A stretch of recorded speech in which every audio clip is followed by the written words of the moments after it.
Hello, everybody. Thank you for joining us again for the Spyshack podcast, where we'll be discussing Survivor Kaoh Rong, episode 8, The Jocks versus the Pretty People. My name is Saul, and with me always is my co-host, Mark. Mark, how are you doing today? I am great. Just waking up right now, actually. You can find me on Twitter at Marco Polo 310. And with us again is Aaron. Aaron, how are you doing today? Good. What did you think of this episode, Mark?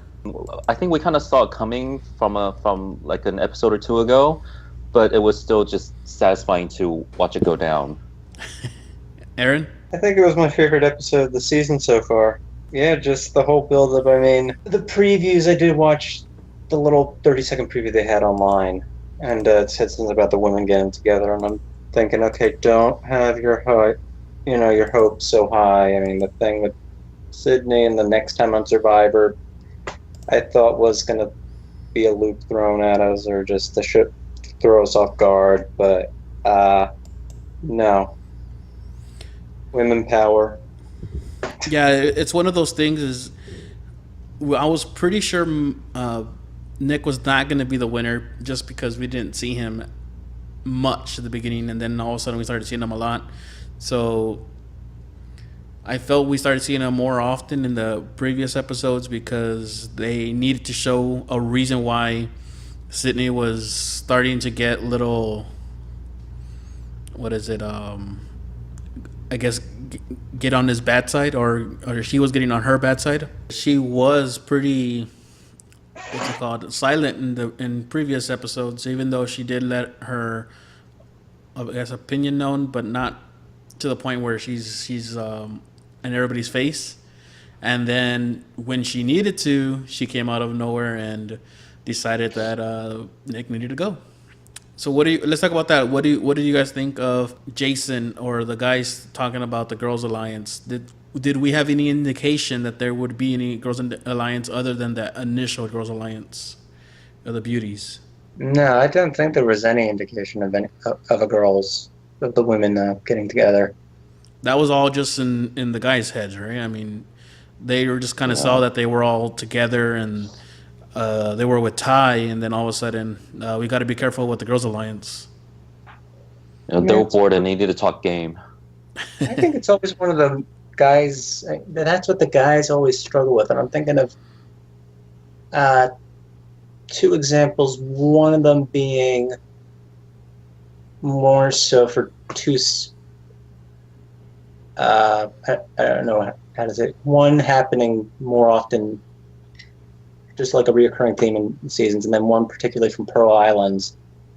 Pearl Islands, John and Burton didn't think about, or whoever won, it was Burton who won the reward, and he chose John to go with them. And they're like, should we be afraid of the women forming an alliance? Nah. Burton goes. Yeah. And the perfect thing that they did before that was all of them started acting moody, and that's just hilarious that they just started acting weird towards them, and they voted Burton out. But you gotta always think about, do you think the women can team up? And the most amount of women that have been in the game without there being any other guys is One World, when there were five women in the final five. The most amount of men without any women would be the final three in Nicaragua. I think the girls can, they know how to team up better together than the guys do. Wasn't there more women in Micronesia? Yeah, they had the record before the ones in One World, although Okay. That was a little bit of an advantage with Sari, Amanda, and Parvati playing a second season. Yeah, we see Nick right away pull. Who was it? Michelle. She out afterwards and talks to Michelle, and this is what really gets Sydney wound up, is that she feels that Nick was sent to pretty much get information from Michelle to see if there is a Girls Alliance, and I kind of see her point as far as, why are you checking up on me if I haven't given you any sense of that I'm going to betray you or anything like that. But I don't think I don't know. Did Nick get any directions from Jason or Scott to go check on them, or he just did that on his own, didn't he? Yeah, I'm pretty sure he did that on his own. Yeah, because I mean, Mm. it kind of looked like Nick was getting better, was getting good at the game, but this last episode was not a good episode for him as far as character wise or gameplay wise. He kind of just did a lot of the no nos that a player should not do when they're out there. He even at the end of the game he went out and just said we're gonna be voting on tribal lines, and he even gave Aubrey the vote to who he was gonna vote against, or she should vote against. Has anybody ever done this to themselves? I mean, Yeah, he got a little too confident, I think. And he even said that in his final words, which I have to applaud him for, which is one of the things I said last night. When I heard his final words, I just thought, wow, this guy's a little, I mean, not too much. I mean, not to that extent. But, I mean, comparing a confessional of him in the game to his final words, I mean, just from memory, very different guy. He just admitted that, wow, I was so full of it and confident. Congrats, Nick. You know what other people think of you. That's the whole point of the game. Or one of the points is that you know how to take a group of strangers, strand them on an island, and then they all battle it out to see who's the best of them. And along the way, you find out how strangers perceive you. And Nick figured that one out. He's just too comfortable with his game, and he's just I don't know, something about him feels off, and I think just from his personality that the other people are picking up, and there's something about him that they don't trust, and I think that's ultimately what attracted all the votes towards him. do you think some of what he did in this episode has to do with him being a ex-podcaster or ex-blogger of Survivor? No, I don't think so. He just didn't know how to play. I feel like I think he felt he was a lot better player because he used to cover Survivor, but he didn't really show it. At least in this episode, he looked like he had some gameplay, but he didn't show it much last night. I had no knowledge of this. He used to blog about it. He actually used to be part of RHAP. Okay. Yep. Shocking. Yeah, he used to blog for RHAP, and somewhere I heard that he started blogging again, but I'm not sure if he's blogging about Survivor. But he covered the show. So in previous episodes, especially when he was telling Michelle about how Debbie was just sweet talking her and that she can't be fooled by her, it looked like he knew what he was talking about. But in today's episode, especially in the very beginning where he said that you don't need what did he say? You don't need emotions to play. He should have known. Episode, yeah, you don't need emotions to play that. He should have known way much better than that. Covering Survivor, you get along with Spencer. Yeah. The thing is, I just pulled up one of his articles, and it's about the first Brain versus Brawn versus Beauty. Ironic. So, I mean, I don't know. He was kind of a weird person. All right, so to get paranoid towards the end. Yeah. So the ladies were saying it in their confessionals that Nick was getting paranoid. Yeah. Well, how much do you remember last week we talked about what happened with Deb, and we said that it's probably because she hadn't been to tribal councils in a while, and she wanted her juices going. This had to be something to do with Nick, right? I mean, he hadn't been to tribal council. It was going to be his first time going. He just overplayed. He overthought what he was going to do. Or am I overthinking that for him? Oh, I forgot about that it was his first one. Him and Michelle. Michelle was all calm about it.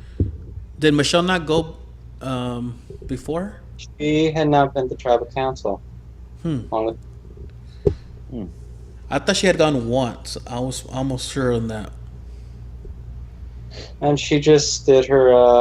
I'm starting to read on other message boards or Facebook groups rather that what the appeal, how people are finding the appeal of Michelle, and that one person's noticed that she has the same zombie sort of face like Amanda does. She's got those big old doughy eyes, for sure. And I'm thinking, Hmm. she does a little, but I mean, yeah, there was a little story building with her that she didn't really need Nick. Yeah. Well, especially since she was in the previous episodes, she was very, I think, content and not taking his side or being saying that she didn't need him. So yeah, I mean, I guess she doesn't need him. And what else do we have in this episode here that before we get to the very good stuff? I mean, when was the last time people went 20, how many days? 22 days without even lighting their torch? I think that would be Philippines with the not the Totangs. I think in this season, Tadang. It's a funny thing about people not going to the tribal counselors or even The Apprentice. And I say that with The Apprentice, having watched it since the day it aired, since episode 1, season 1. Damn. And I've watched the UK version, whatever they have on YouTube. I've watched, and I watched the last. They're in series 11 now. They do theirs once a year. The thing with The Apprentice is, I mean, it's very different from Survivor in that it's really one guy's decision in the end. Yeah. But with the formula, with all the team switching and whatnot, it is possible that somebody can go for the longest time without going to the boardroom. And that happened in season 1 with Amy, who she made it to the final 4 in The Apprentice. And because when the teams were uneven, it was okay. Pick a team member. We'll pick Amy. They're uneven again. Pick another one. We'll pick Amy again. And it's just to the point where she didn't go to a boardroom until I think it was the final 6, and she was really getting. I remember rewatching it. She had like a whole Word document typed up, like she was like all ready to go for her first boardroom because she hadn't done it before. Yeah, and I think Fishback has brought it up before that you do want to kind of test out tribal council beforehand, because when all of a sudden you're in there, and especially if you're in the merge, you have not played the game truly. You're just out there surviving, but you're not actually playing Survivor until you've gone to tribal council. And it's well, we saw it in Cagayan, the team that ended up going to the tribal council the most at the beginning, Luzon. They ended up towards the end. This time around, it looks like the Brawn is gonna stick around for a while already. Mat Singh, the only 2 people who were left of their tribe, made it pretty far with one of the winners being from that tribe. What was the reward challenge? I already forgot that was. And it was the one with last week we had the immunity challenge was with the balls, and now we have poles. So similar to the ones in Cook Islands, and except I think they had to use both poles. Mm-hmm. I don't recall. I'm trying to recall it, and I don't know why I can't. I'm like, it's like I have that part blocked out of my mind. Yeah, and then they had to stand on the whole team has to stand on a platform at the very end. Oh yeah, that was. I remember now why it's out of my mind, because one team did really, really bad and really horrible, while the other team pretty much walked down that place. So, what do you think of the selections that Aubrey did for her team? Well, she tried, and I think Probst was as always mean. And she just after a schoolyard pick, okay, Julia became the team captain, and she went all over the place here. And over here we have Aubrey, and she's more consistent. In the reward challenge, that was I can say pretty regretful in my, at least in for me. It is Aubrey's team who doesn't get more than what three steps in and they get falling off, and Julia's team who pretty easily walks down the other way. And in that team, it's what you said: Deb, Scott, Ty. I'm trying to remember all the. Nick and Julia. Yeah. So they get ice cream. And did you have any problem with Scott's? You guys can have fun over there, you know. Oh, you mean Jason? Yes, I'm sorry, Jason. I think it was I think it was Kyle, or no, Kyle wasn't part of the reward. I'm trying to remember who was in. It was Scott, It was Ty, Scott, Nick, and Julia, and Nick. Debbie. We sure Debbie was there Yeah. Yep. because the more consistent tribe were all the muscly. Yeah, but then yeah. it was the two biggest people, which were Scott and Nick, and the two Nick. smallest people, who were Deb and Ty, were on the same team. Yeah. Yeah, and it's a shame that they had the ice cream award with Neil With- back at Ponderosa. Yeah. I don't know. I felt like I wouldn't eat that much ice cream, only because I feel like I would get sick after not having sugar, then having this big old buffet of sugar at my disposal. I think I would get sick. And out of curiosity, I mean, they did a similar reward with One World with the ice cream. Just thinking, it only happened. It's really strange how it happened. With me, I became lactose intolerant only a couple of years ago, like almost 5 years ago. Like just like that, and now what I drink. I mean, now it's more available now. You can find it anywhere now. You can get lactate milk or lactate ice cream. So I'm thinking, what do they do for the people that are lactose intolerant? Because then that's not a reward for them. I'm sure they have. Well, it'll be like when Ethan won the bacon or something he couldn't eat, and Big Tom ended up eating it because Ethan is Jewish. He won't eat the ham. I mean, the thing is, you haven't had any sort of dairy in 22 days. I mean, you're bound to be somewhat lactose intolerant. So I'm thinking all of them had this issue, probably. Yeah. The things that are coming to my mind are when when Ethan and Lex went on that reward going to the African village, and they were eating all this food. Oh, they They got were sick. like running to the bathroom because their stomachs had shrunk from not eating so much. And I think it was just a couple of seasons ago. Someone ate a bunch of chocolate, and they were sick. Yeah, I think that was Worlds Apart, if I can remember. The chocolate. Yeah, I mean, of course, I would want ice cream being out there in the heat for so long. But I don't know. I don't feel like it was such a big deal to lose it, other than just to see people enjoying themselves, and that's why Jason was just like, or as Aaron likes to call him by his first name, Kyle. He was just like, "You guys can have fun out there," and Michelle took offense to that, and I don't know. I mean, if someone had won something, and I want them to know that that I'm not upset or anything like that, I would tell them, hey, you know, you guys don't have to be so glum about it. You guys have fun with it. Did you guys see any problems with what Jason or Kyle said at that point? Oh, the thing about Kyle and even Scott, and this goes before the reward challenge with Kyle. The two, I'm guessing right now, the audience really doesn't like Kyle or Scott. Like, they're really not. I know I don't like them. They're like the two people I don't like in the game. I kind of feel like there's a lot of people on both sides. they start sort of humanize them this episode.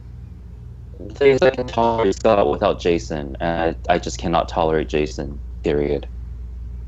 So now that we're seeing more aspects of both of them, what do you think their chances of staying pretty long in the game?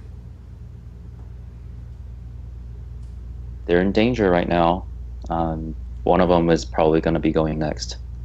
Well, do you think Sydney changed, went over to a Girls Alliance for this episode or for the long run? She's starting to get suspicious of Scott and Jason because they're suspicious of her, or she thinks that they're suspicious of her. She thinks they're suspicious of her. She's starting to shift. Yeah. Yeah, she thinks that they're suspicious of her, but they're not. I don't think they've actually faltered on her loyalty. I think they're still pretty good with her, but they might get upset of what happened with the voting off Nick now. So she might have caused the rifts that she thought was happening. So let's talk about immunity. Has this immunity happened before? Yes, it happened in San Juan del Sur, and it was wonderful. But was that with both hands, or was that just with single hand? I'm pretty sure it was with both hands. There was temptation, and who won the that only one? thing that was missing was mention of CBS plugging in their other stuff. and who won that season? Do you remember? Reed did. It was between him and Natalie. Reed did a split right after it. Oh yeah, that was pretty funny. Okay, so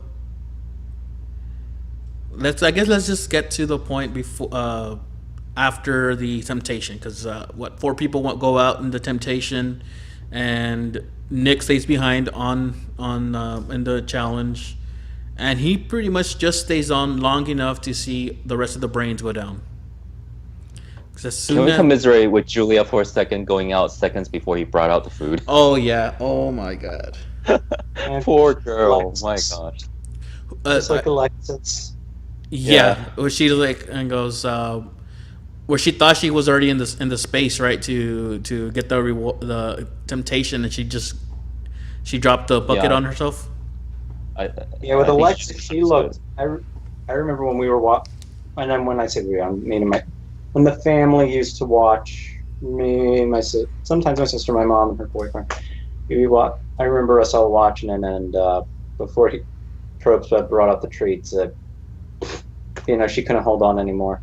And then once he brought out the treats, and she knew that she wasn't going to get any, she looked. I just remember my family going, "Oh, she looks pissed." Yeah, but it was right before, right? He had said it. But before he actually brought anything out, she dropped out, and she was like, "I didn't say that to go ahead and do it yet." There's something similar like that, and yeah, she looked pretty pissed. So, but it looks like Julia stepped down. Julia handled it better. Yeah, well, I feel like Julia, knowing that he was gonna come back with something, she just like I just can't do it anymore. I'm gonna step down. And she didn't. I didn't feel like she expected to be part of the temptation. No, I think she thought Jeff might take a while to get back, and so she's just like, "I'm done." And it's like right Jeff after turns around. And he's like, "I missed it." Well, too bad you're not part of this. Yeah, the way they cut it is, tribal councils are supposedly go on for an hour or so. Or something like that. I think the challenges and everything else goes a lot longer. And I know with another challenge involving temptations, I think it took a while for Probst to convince the people, whoever was working the challenge in Amazon, to get the cookies and peanut butter for Jen and Heidi. That's actually there was reality show moments clip show on VH1 a couple years ago. Yeah, I remember that.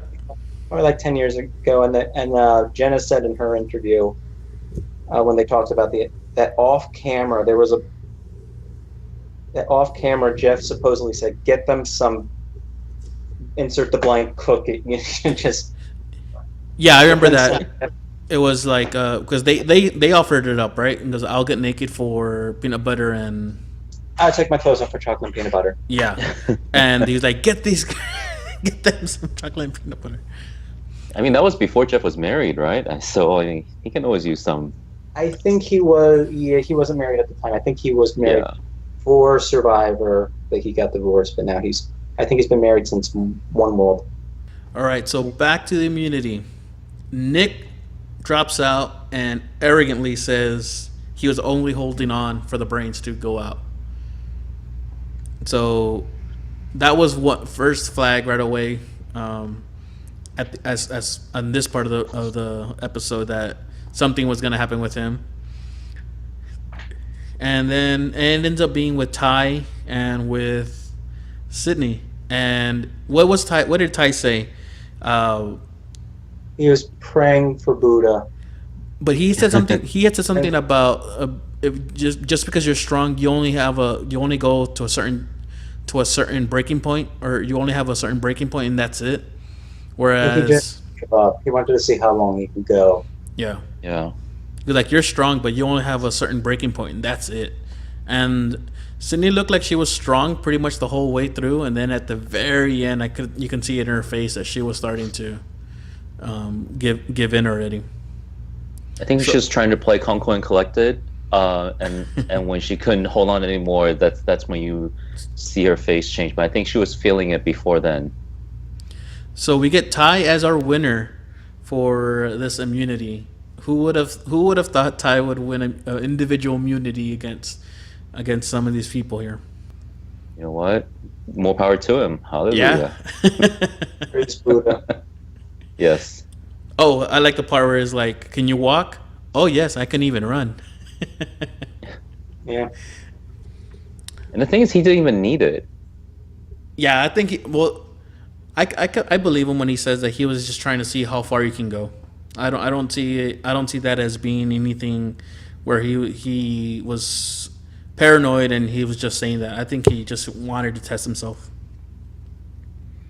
I think he was happy to have it after one part in tribal council. Yeah. Yeah. Even though he wasn't going to go. So we get, after the whole Nick and Michelle thing and Sydney and Jason thing, we get Sydney going up to the beauty women, and actually first she goes to Aubrey and Deb and gets them to pretty much agree that they're gonna get out Nick. Then she goes to the beauties, which are her part of her alliance, and gets them to kind of wish-washy say yes, they're into it. Michelle and Julia they said they were in it, but then they were kind of out of it. They weren't sure if they were gonna be part of that of Nick's boot, right? Yeah, they were undecided, and we got a couple confessionals with Michelle still acting middle of the road. Which surprises me that she was willing or at least thinking about sticking with Nick after she said that she doesn't need him, and she was more than happy to play without him, but she was willing to stay with him, at least in her confessionals. It looks that way. And we get to tribal council, and let's just go ahead and talk about, I think, the biggest thing that happened in tribal council with Ty offering up the super idol information. What was your Mark? What was your initial thought when that happened?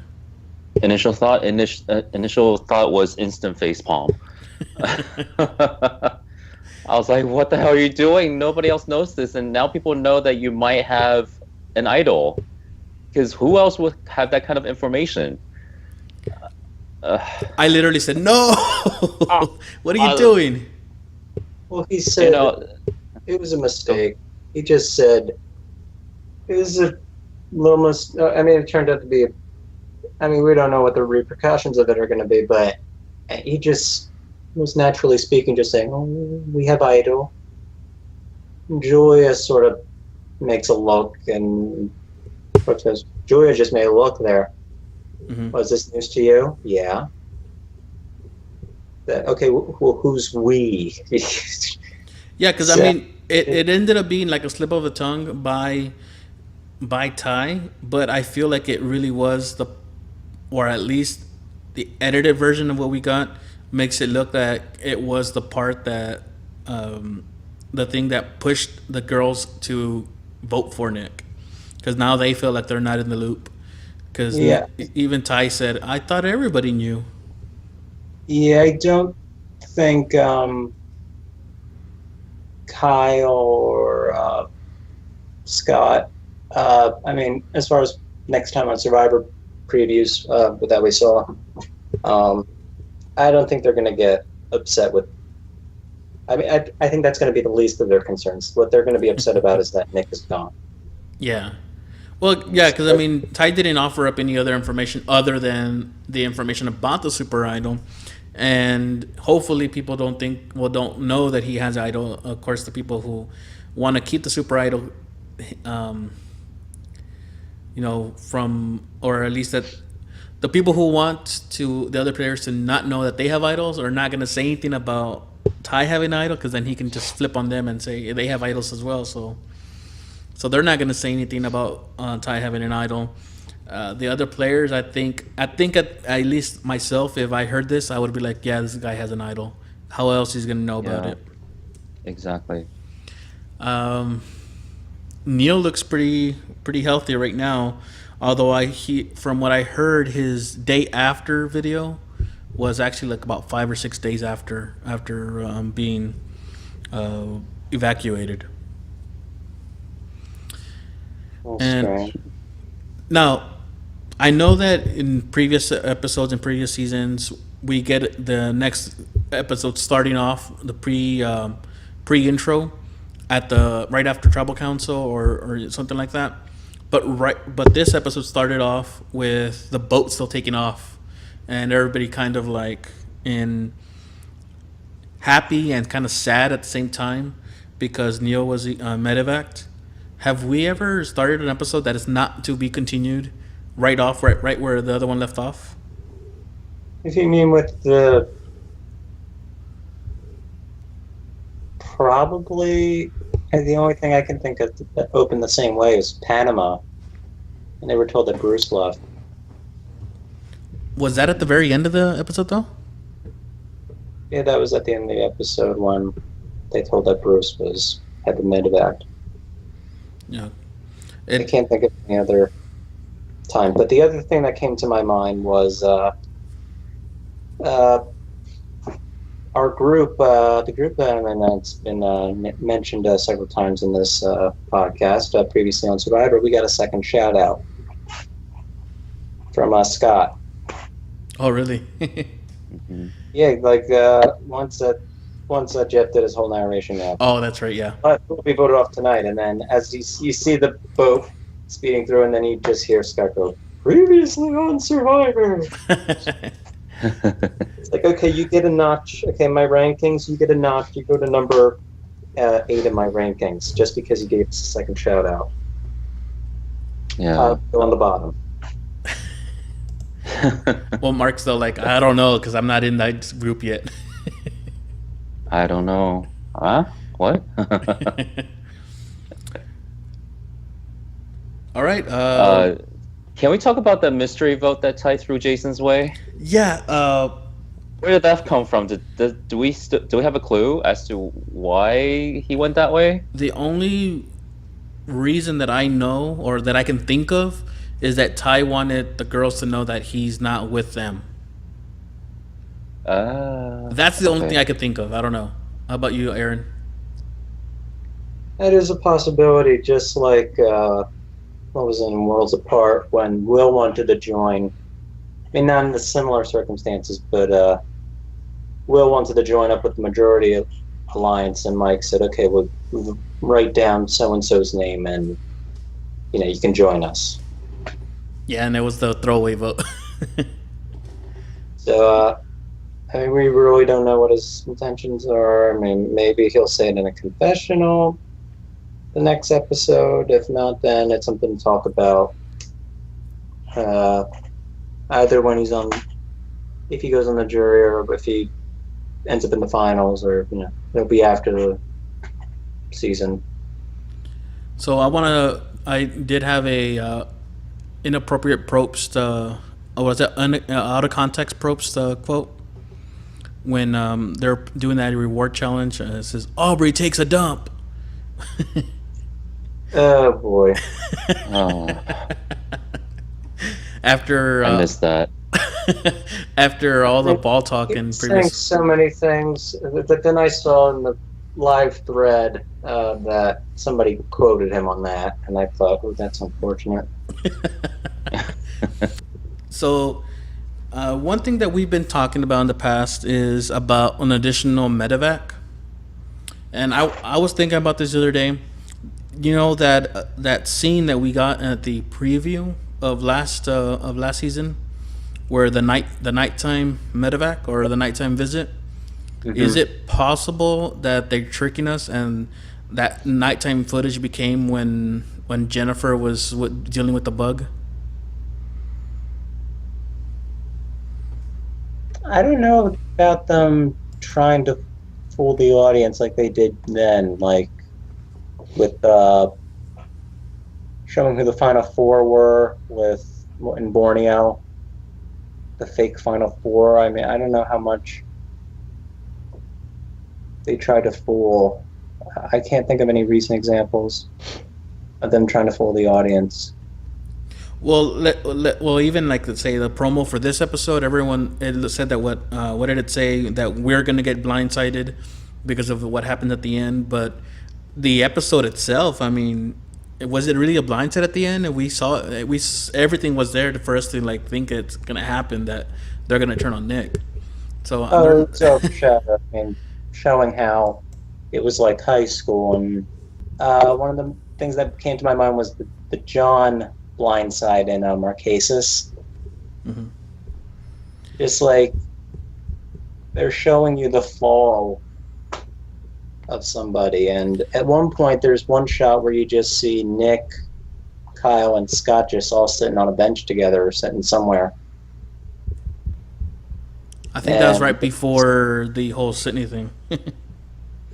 And they're just all sitting there and just talking, and then once you get the story about Kyle with his autistic daughter, and then the ice cream reward where Scott talked about his father, I think his father passing away and his mother having ALS, and they try to humanize them, so it was sort of, well, the bullies, there might be a reason why they're bullies, sort of a thing. I'm sure that's not the reason why they're acting the way they. That would be sort of weird. I'm gonna start. Not treating people right in Survivor just because burdens in my life or whatever. But well, see, I think we got Scott talking about why he wants the money, because we previously heard Michelle and Nick talking that most likely people won't give the money to Scott because he's already has money from the NBA. But right then and there, he is giving a reason why he would need the money, and we're given a reason why maybe not to take him, because now he's saying, I need the money for my family, not for myself or my family. So someone might be inclined to, all right, I know he's rich, but he might need the money after all. The thing that made me, if that is possible, the thing that stuck out as weird to me, I don't know if anybody said anything before Nick did, to bring up the question, but from memory, Scott was telling his story and then saying how his mother has ALS, his father died when he was 16, and then at some point Nick just goes, so what are you Mormon? Like, okay, where did we go? Yeah, that came out of nowhere. I think he said he was from Utah, and that's where that came from, and that kind of like Nick is trying to say that he believes that everybody from Utah is Mormon. Yeah, I wouldn't know that. I mean, my mom, big Donny Osmond fan. Yeah, the Mormons are mostly from Utah, so it just came out of no. I just thought I think I laughed out. I think I chuckled a bit when I heard that. Just Like, where did that come? Yeah, where, it's like, how do you connect? Okay, ALS mother in assisted living. Your dad died at 16. Tell me, Scott, you Mormon? just out of nowhere, just out of left They hand. don't Yeah. connect. They don't. What I did don't know we? if they threw that in on purpose just to, entertain us or whatever. Okay, so I don't think I saw the previews for next episode. What did we see for coming up in Survivor? Well, what is shown is nighttime. Scott and Kyle are pissed, and they're talking about hiding some of the supplies, like Hat style. Yeah, the trundle hands. like hide the machete, hide the camp supplies and whatnot. And there's also hints that Julia might be playing both sides. Yeah, because like I said, I know the Women Alliance got together to vote out Nick, but are they really all together? Are they all really unified, or are they just there to, where they just band together just to vote out Nick? I would love for them to stick together, but Yeah. It's very rare for a women's alliance to stick together. I mean, And even in the last episode, I think Julia was gravitating towards Scott. yeah. And so she might be playing both sides in that sense, trying to get Scott's trust and also in here trying to get the trust from the other ladies. and I'm not sure if I don't know if I could see the women. Making it all the way to the final five. I don't see them as tight as the women in Solani in One World. But they have the numbers now, so if they stick together, it should be solid final five. But we'll see. I don't see them sticking together. I still see. I know for sure Aubrey will be willing to turn one of them, turn on one of them. I'm pretty sure Deb would do it as well to make it further in the game. So I don't think that Women Alliance is gonna stick. It's no Black Widow Brigade or anything like that. I just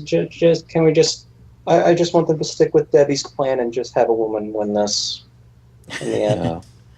please. All right, And Sydney's already suspicious because of the guys mentioning the Women's Alliance, and she's starting to suspect that there is a guys' alliance. And so why not try to pull these women together and say, you know what, we're five strong. Let's just do this while they're still splitting their votes. yeah, and that's what I was earlier. There wasn't a women's alliance as far as we know until the guys brought it up, and it's that whole. I just got done watching 11/22/63, the time travel trailer, and there was one thing a couple of people were asking is if he caused some of the things to happen by being in the past.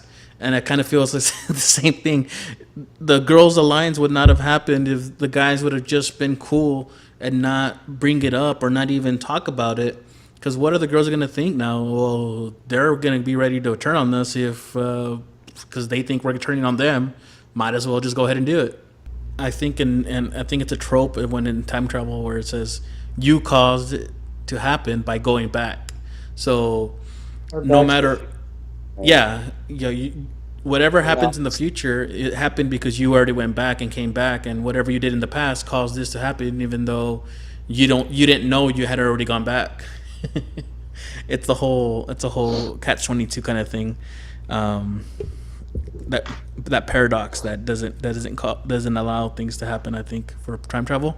But in this case, can happen because there's no time travel. It the way they presented it in in to us, at least, it happened because they caused it. They are the ones. They're the reason why the girls band together, along with Ty's slip of the tongue. But they're the reason why the girls band together. And if it wasn't for them talking about it and being paranoid about it, Nick would probably still be in the game. So, what do you guys think for next episode? Let's do a. Who do you think is going to be voted off next week? Hard to say. I mean, determining where the women are. If the women stick together, they're probably want to. They did mention about wanting to probably get rid of Kyle first, so they'll probably get. The women stick together, they'll get rid of Kyle. If they don't, and Julia goes on the other side, then it's going to be somebody else, probably. I mean, they're all 3-3-3 now, just like Kaoh was, and they with people. Somebody pointed that out to me, and I thought, ooh, this is just. But I mean, if they could go with the original plan of getting rid of all the brains, but or I think Kyle would go next. Mark, what do you think? It's just, as of right now, after this tribal council, everything is in such a state of flux, and they still have about 2 or 3 days until the next tribal council. Anything can happen. As of right now, Jason looks to be in a pretty bad position, but if they took a little bit of time and talked about it, Ty might be in a little bit of danger as well, just because he's a challenge threat, first of all, and second of all, he kind of clued in that he might have an idol.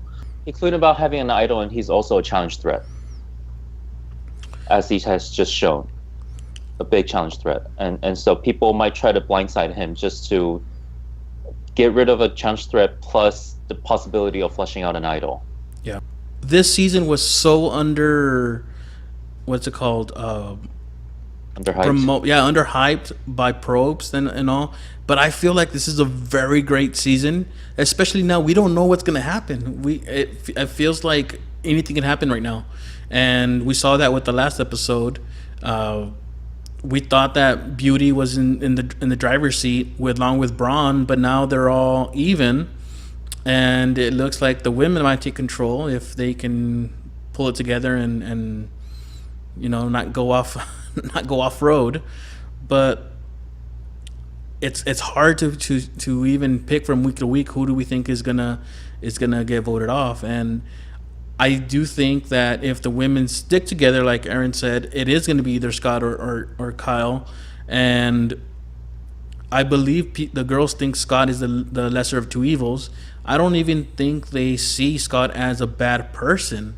I feel like they see Jason or Kyle as a bad person, but I don't think they really see Scott as a bad person. The only one that would think that would be Alicia, and she's no longer there, and they got rid of her on purpose to make sure that she wasn't there for the merge. So yeah, if the girls get together, it's gonna be Kyle. If they don't, that's where it gets a little bit muddled. Where what's gonna happen if now it goes back to tribal lines, or I don't even know how they would break up. If it's not Jason and the women's alliance does not hold, I'm just gonna take a shot in the dark here. There's no reason for my picking. We lose Deb. I think she finally gets into someone's nerves, or a lot of people's nerves, if the women's alliance does not hold. Well, the only positive, I mean, I would be bummed to see Deb go, but at least Ponderosa would be fun.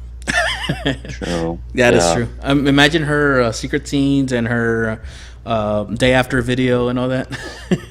Did you see her in this episode? Like, there was like a cut to her doing some gymnastics there. Oh yeah, yeah. That. Like, I was thinking, again, us quote Sydney. Damn, baby. I remember a couple of weeks ago when they were talking about when she said that she was a model, and everybody started putting on the different job descriptions she had, and one of them was CBS who did this by accident. They were flashing the promotion for Supergirl, and they're like, "Oh, Deb has another title. She's also Supergirl." And one of our fellow Facebook friends there, he posts pictures that he draws.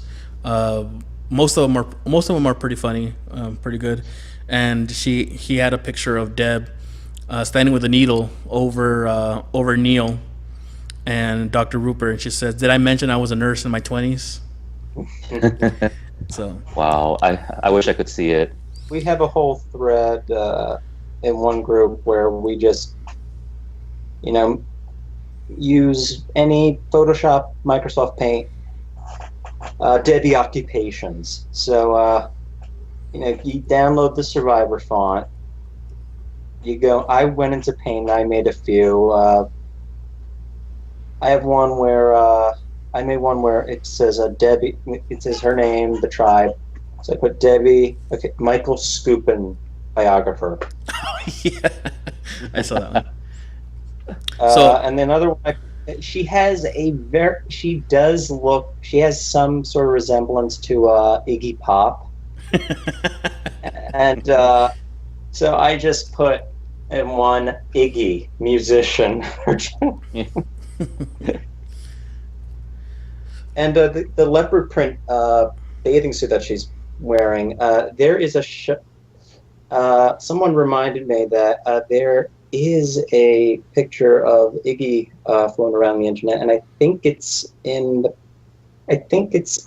one of the pictures on the back of Raw Power by the Stooges of Iggy wearing this leopard skin coat with the leopard. I'm kind of bummed that we didn't get to see her in the bathing suit that she had for her pre-game interviews and all that. The actual tiger face. No. Yeah. Her publicity pictures of her in the swimsuit. She wore this swimsuit with a leopard or all. I think what they call them is all over. I know in shirts, like the whole. It was like a leopard face covering on a bathing suit. It looks pretty weird.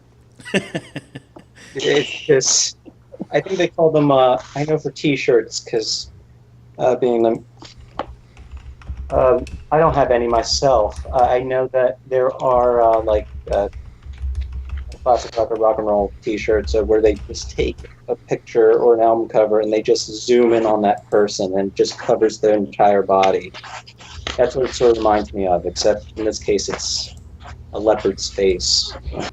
And people were already when the cast was revealed, people just thought, "Is that the worst bathing suit ever?" Just actually, I was hearing people say that's got to be the best swimsuit ever. Ironically, of course, but it's certainly a statement.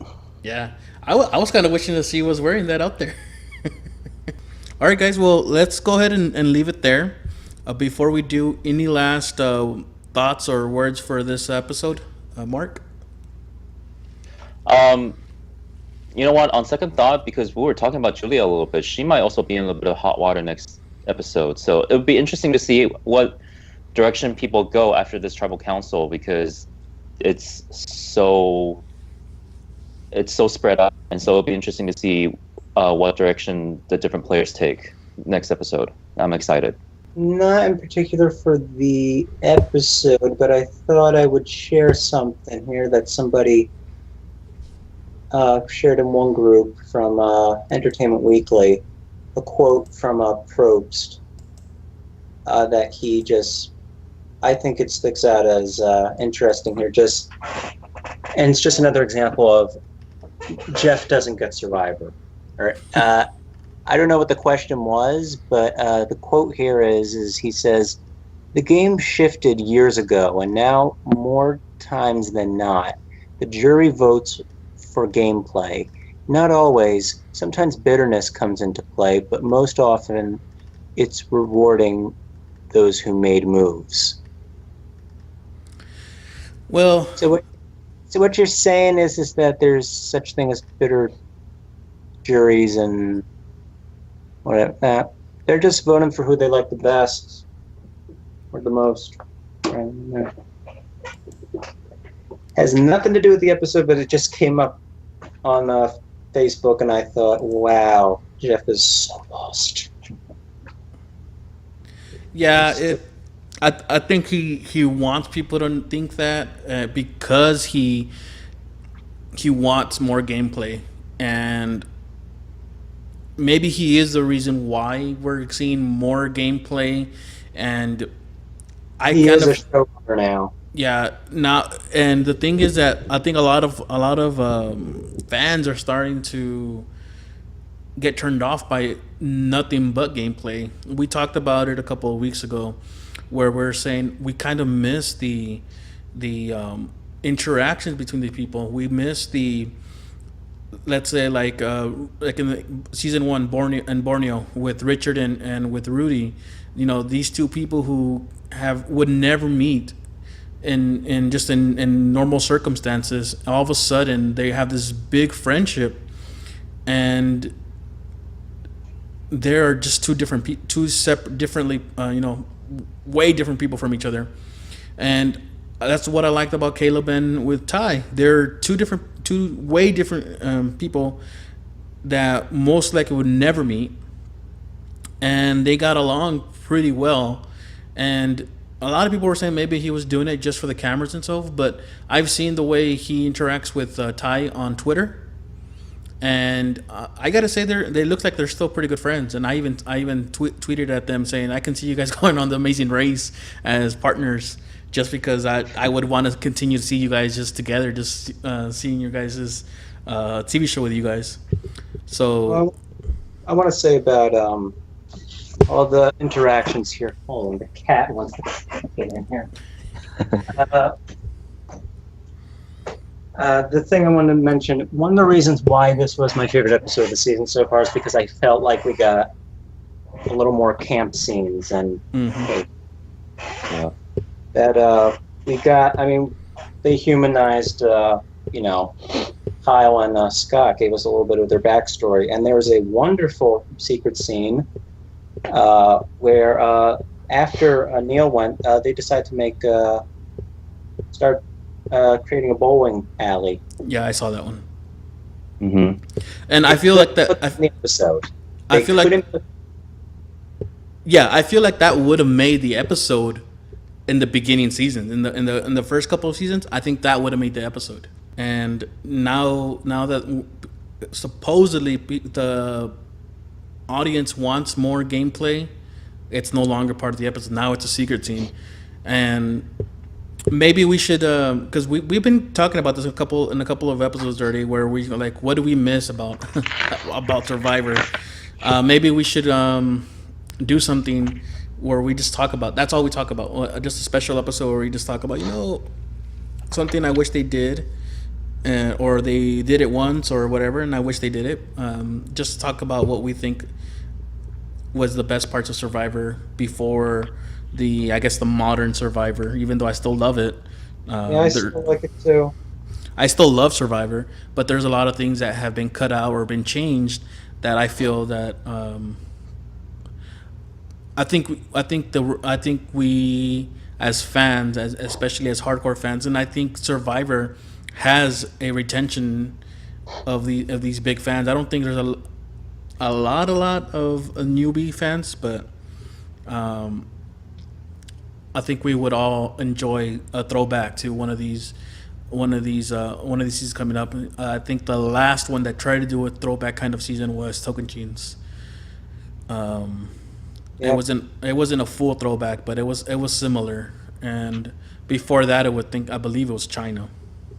Yeah, I agree with the 16 players, and I don't think it's as bad as people make it out to be, because I think the seasons that they've churned out with newbies, starting with Pagayan, have been pretty good. Mm-hmm. And I think they're better than, definitely better than One World. Nicaragua, you either like it or you don't. It gets a mixed reception. But I still think, Kagayan was really good. Sangwon sure. I mean, some people have mixed reactions about, but it reminded me how much I love when Survivor just is completely bonkers and crazy, and the players that you don't expect to get to the end get to the end. Mm-hmm. And Worlds Apart, I think it's been determined that it's a season that's been ruined by social media, but I like it. Yeah, Worlds Apart. I didn't get why a lot of people hated it. I know the whole Will thing kind of soured some people on it, Mm-hmm. but overall, I think it was a pretty good season. There was nothing out there that I can say I disliked it. And actually, talking about Kagiyan during Kagiyan, I was moving, so I fell about 3 weeks behind in Kagiyan, and I remember, I don't know if it was because of that I kind of felt out of the loop of it. I wasn't on. I was staying out of Twitter. I was staying out of Facebook, and I didn't like it at first when it first aired. But on the rewatch, I'm like, oh, you know what? I actually like it a lot better than I originally thought about it. So I don't know, the seasons. There's a lot more seasons I can say I liked and I loved, and Nicaragua. And it shows, there's good seasons out there. I think it shows that the newbie seasons. I think it shows that you can still do Survivor with new people. You don't need to keep bringing back returnees. Yeah. Mm-hmm. I think we've had way too much of that going on, especially recently, where either it's a full season of returnees, or if it's you bring back two or three people coming back and playing against newbies, which I absolutely hate. If you're gonna do a returnee season, I say just go ahead and do them all returnees. That's how I feel about it. If you're gonna do newbies, make them all newbies, and I prefer all newbies over returnees all the time. If they have to have a mix, then I would prefer the 2 or 1 returning per tribe than the fans versus favorites, because it's already been known with Micronesia, Caramoan, and even Blood versus Water, because come to think of it, that was it's kind of returnees versus newbies. Yeah. And newbies just happen to be their relatives. Yeah. Or have some sort of connection to them. So they've done 3 seasons like this, and in each of them, a returnee has won. Yeah. Just don't do it anymore. Mm-hmm. All right, so let's go ahead and leave it there. We're running a little bit over an hour already, so let's go ahead and leave it there, and we'll pick it up at episode 9. Aaron, anything new you want to plug or anything that you're up to? Can't really think of anything. I'm still still here and there on Facebook, and I did mention before I do have a YouTube channel. I post there every so often and talk about my other passion, which is music, and show off my collection and whatnot. I did upload a video, I think, a week or 2 ago. I may put another one, I don't know. I haven't really been buying as much stuff. Anything else? Speaking of Debbie and Iggy Pop is coming here to Philly, and I might get to see him. So Nice. So I may get to see him. I still need to find out from my uncle. I'll be very happy if I do. Try to take a picture and say that time I met Debbie Wanner. Oh yeah, I'm thinking like if I were to ever interview Iggy, I don't know if I would. If I ever got the chance to meet Iggy, or just go, hey, there's this contestant on Survivor this season, and we sort of thinking like it. And I don't know what he's gonna. Oh, okay. And that baritone voice of his, I just love Iggy. I could listen to him for hours. And Mark, anything you're up to? Well, I know it's been a few weeks since I posted anything relevant on my YouTube channel, but stuff is coming up. Don't worry. But I did post my bungee jump videos from Macau while I was on my quiet trip, and you can find that on youtube.com/Marco Polo 310, and you can also find me on Twitter at Marco Polo 310. Nice. And me, like I said before, you can catch me here on YouTube, of course, on my channel, where not only I do the Spyshack podcast, which you can tweet at us at Spyshack Pod. You also find my reviews for 11/22/63, and now that the series is over, I will be getting in the next couple of days, hopefully within the week, with my friend Nick, and we're going to do a whole series overview. And we'll see if we can compare it to the book and see what we like about the book and the series, as well as several comic book reviews that I've done. Catch me on YouTube and or nerdfeed.com, where all our videos are posted. And thank you guys for showing up for the Spyshack podcast, and we'll see you guys later.